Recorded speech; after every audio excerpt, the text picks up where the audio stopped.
तर नमस्कार विद्यार्थी मित्रांनो, तर आपलं गायकवाड अकॅडमी या यूट्यूब चॅनलमध्ये स्वागत आहे। तर मित्रांनो, नवीन पोलीस भरती कधी होणार, मुंबईची लेखी परीक्षा कधी होणार, पुणे कारागृहाचे ग्राउंड कधी होणार, तर फडणवीस साहेब दिलेला शब्द पाळतील की नाही, त्या संदर्भामध्ये आपण महत्त्वाची माहिती व्हिडिओच्या माध्यमातून देणार आहोत। जर चॅनलला नवीन असाल तर चॅनलला सबस्क्राइब करून घ्या। व्हिडिओ शेवटपर्यंत पहा मित्रांनो। 24 अत्यंत महत्त्वाची अपडेट आहे। देवेंद्र फडणवीस दिलेला शब्द पाळणार का?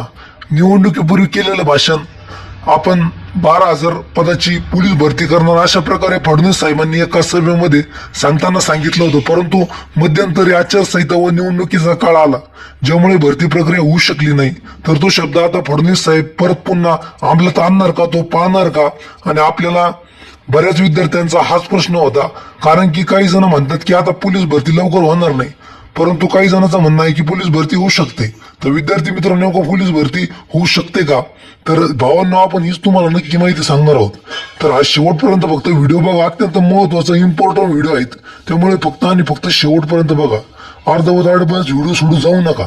तर राज्यामध्ये लवकरच मंत्रिमंडळ विस्तार होणार असून परत पुन्हा गृहमंत्री खाते फडणवीस साहेबांकडे येणार आहेत आणि मुख्यमंत्री सुद्धा फडणवीस साहेबच होणार आहेत। तर फडणवीस साहेबांनी ज्याप्रमाणे मागच्या वर्षी 2 टप्प्यामध्ये 18,000 व 17,000 पदाच्या 2 भरत्या केल्या, त्यामुळे विद्यार्थ्यांमध्ये थोडं समाधानाचं वातावरण होतं आणि त्याचं सर्व फळ विद्यार्थ्यांनी निवडणुकीच्या स्वरूपात फडणवीस साहेबांना देऊन परत पुन्हा मोठ्या विजयाने त्यांना निवडणुकीत विजयी केलं व सत्तेत आणलं। तर ज्याप्रमाणे विद्यार्थ्यांनी त्यांचं काम करून त्यांना सत्तेत आणलं, मतदान करून त्यांना परत पुन्हा गृहमंत्री मुख्यमंत्री होण्याची संधी दिली, त्याप्रमाणे आता फडणवीस साहेबांनी सुद्धा त्यांचं काम करावं।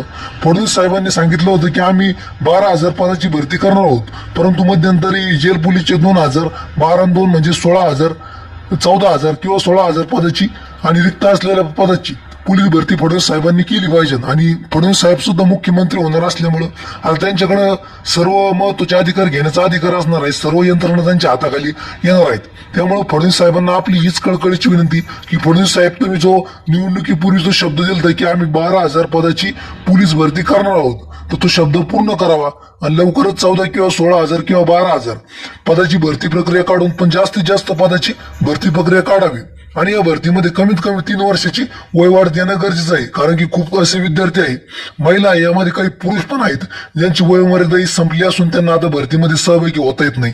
त्यामुळे कुठंतरी त्यांच्यामध्ये आता नैराश्य आहेत आणि पोलीस होण्याचं स्वप्न त्यांचं भंग झालेलं आहे, पोलीस होण्याचं स्वप्नापासून ते दूर गेलेले आहेत। त्यामुळं त्या सर्व जणांचं आणि सर्व जनतेचं किंवा त्या सर्व विद्यार्थ्यांचं स्वप्न पूर्ण होण्यासाठी सरकारने या भरतीमध्ये कमीत कमी 3 वर्ष वयवाढ दिलीच पाहिजे आणि दिलं गरजेचं आहेत। आणि शासनाला आपली हीच कळकळीची विनंती की शासनाने नवीन पोलीस भरती जर काढली तर त्यामध्ये 100% 3 वर्ष वयवाढ देणं गरजेचं आहे आणि दिलीच पाहिजे। तर शासनाने साधारणतः तरी विद्यार्थी मित्र ही जाहिरात कधी येऊ शकते, तर पुढच्या महिन्यामध्ये म्हणजे डिसेंबर महिन्यामध्ये मुंबईच्या लेखी परीक्षेचं नियोजन सरकार करू शकतं, कारण की आता निवडणुकीच्या काळामध्ये शासनाला ज्याप्रमाणे पोलीस प्रशासनाकडे निवडणुकीची जबाबदारी दिलेली असते, ती महत्वाची जबाबदारी पोलीस प्रशासनाला पार पाडावी लागते। बंदोबस्त, बूथवर वेगवेगळ्या पोलीस कर्मचाऱ्यांच्या नियुक्त्या, त्यांना वेळ नसतो, त्यामुळे भरती प्रक्रिया कुठेतरी थांबली होती आणि आचारसंहितेच्या काळामध्ये कोणत्याही प्रकारच्या परीक्षा वगैरे घेत येत नसतात। त्यामुळं कुठेतरी मुंबई पोलीसची परीक्षा आता परत पुन्हा नव्याने लेखी परीक्षा होऊ शकते। काही निवडणुकीचा काळ संपला असून मुंबईची लेखी परीक्षा घेण्यास आता काही हरकत नाही, सरकार सुद्धा आता तत्पर राहील लेखी परीक्षा घेण्यासाठी आणि लवकरात लवकर पोलीस भरती केली पाहिजे आणि मुंबईची लेखी परीक्षा घेऊन त्यांनी विद्यार्थ्यांना समाधानी करावं। तसंच त्यांनी जे पण निवडणुकीमध्ये आश्वासन दिले आहे ते आश्वासन त्यांनी पूर्ण करावे, तरच लोक परत पुन्हा किंवा विद्यार्थी त्यांना परत निवडून देतील आणि संधी देतील। तर आपली शासनाला हीच कळकळीची विनंती की तुम्ही जे पण शब्द दिलतात ते पूर्ण करावा, पाळावा आणि विद्यार्थ्यांना समाधानी करून नव्याने मोठ्या प्रमाणामध्ये पोलीस भरती करावी। आपण पण शासनाकडे व्हिडिओच्या माध्यमातून नेहमी पाठपुरावा करू नवीन पोलीस भरतीसाठी वयवाढ संदर्भात। तुम्ही शेवटपर्यंत व्हिडिओ बघितला, धन्यवाद, विशेष आभार।